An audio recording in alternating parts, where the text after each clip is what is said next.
let's talk about Queen Califia. Now, Queen Califia is a black Amazon warrior goddess. She ruled California. She ruled all the way down Baja California, which was Mexico, all the way to Hawaii. And we know that the indigenous people are melanated people. They're Negro from America that went to all the land masses. So Hawaiians are black people, melanated people. Mexicans are black people, melanated black people.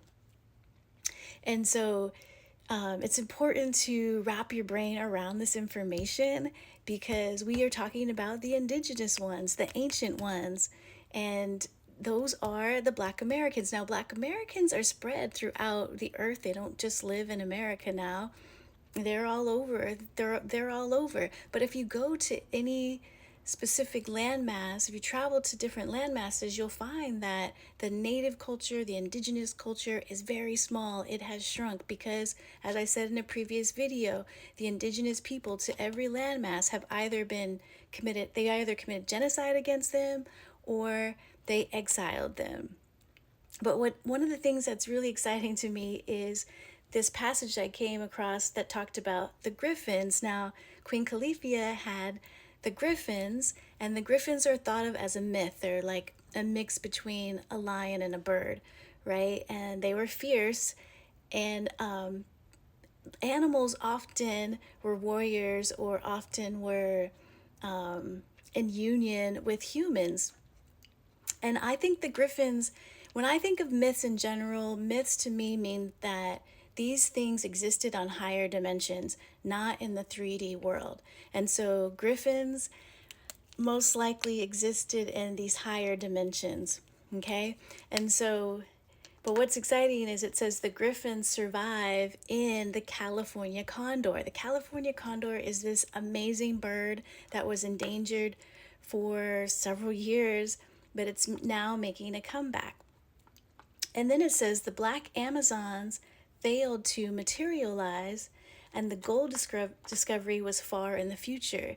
So when it says the black Amazons failed to materialize, to me that means they only existed in these higher realms. They didn't materialize because we materialize when we come to Earth. So maybe they actually never found them, right? They're looking for them, but they never found them in the 3D world. And with the gold, we know that beings from other planets, parasitic beings, came here.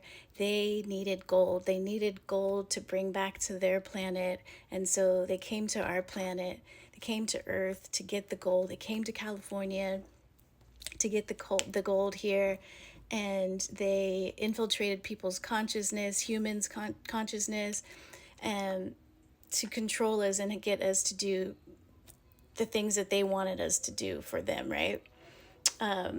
Okay, so then it goes on to say, for thousands of years, a large population with a traditional oral literature had been living very near to the terrestrial paradise.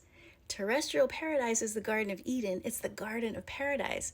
So that means that California is the Garden of Paradise. All right, like California.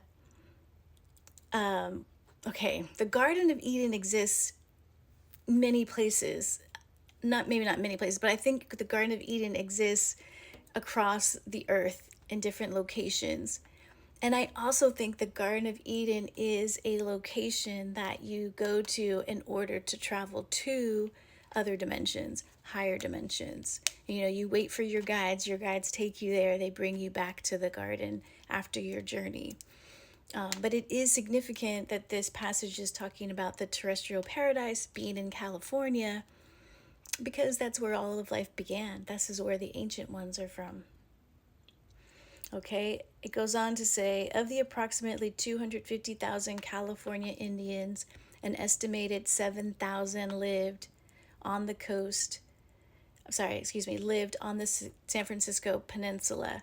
The Costanoans, Spanish costaños, coastal dwellers, were comprised of several linguistically associated groups: the Ohlone, the Awais, the Roman Indians, the Tulomos, and the Altatmos that moved around within the region's tribal watersheds.